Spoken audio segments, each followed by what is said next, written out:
अस्सलाम वालेकुम वरहमतुल्लाहि वबरकातुहू। प्यारे दोस्तों, कैसे हैं आप सब? ठीक हैं? अल्लाह पाक आपको खुश रखे, शाद व आबाद रखे। प्यारे दोस्तों, हमें लिखना पढ़ना भी सिखाया जाता है और थोड़ा मोड़ा कारोबार भी सिखाया जाता है, लेकिन अपनी हक और हलाल की कमाई को राइट वे सही तरीके से खर्च करना नहीं आता। आज मैं आपको एक ऐसा वाक़या सुनाऊंगा जिसको सुन के आपको भी मालूम होगा कि हमें अपनी हक और हलाल की कमाई को कहाँ खर्च करना चाहिए। पुराने दौर में एक मेहरबान बादशाह हुआ करता था। उसने अपने एक वज़ीर को बुलाया और बुलाने के बाद 3 रुपये दिए। कहा 1 रुपया इस तरीके से खर्च करना कि जिसमें सिर्फ दुनिया का फ़ायदा हो। कहा दूसरा इस तरीके से खर्च करना कि जिसमें सिर्फ आखिरत का फ़ायदा हो।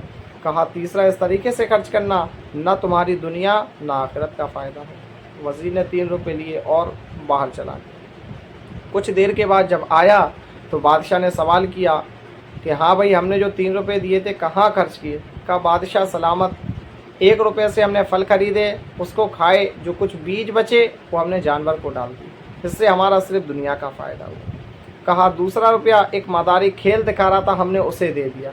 कहा इससे ना हमारी दुनिया का फ़ायदा है और ना हमारी आखिरत का फ़ायदा।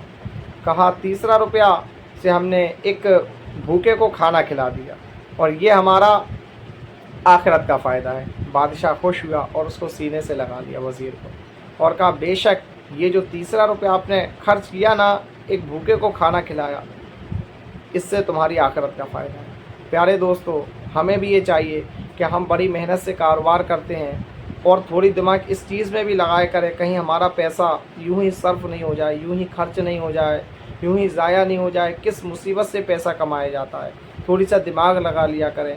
पैसा कमाना भी मुश्किल है और सही जगह खर्च करना इससे ज़्यादा मुश्किल है, और चूँकि क़यामत में भी हमें अपनी ही पैसे का हिसाब देना पड़ेगा।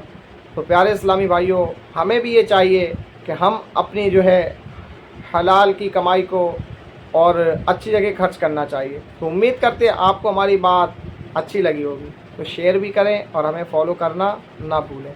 सल्लू अलल हबीब।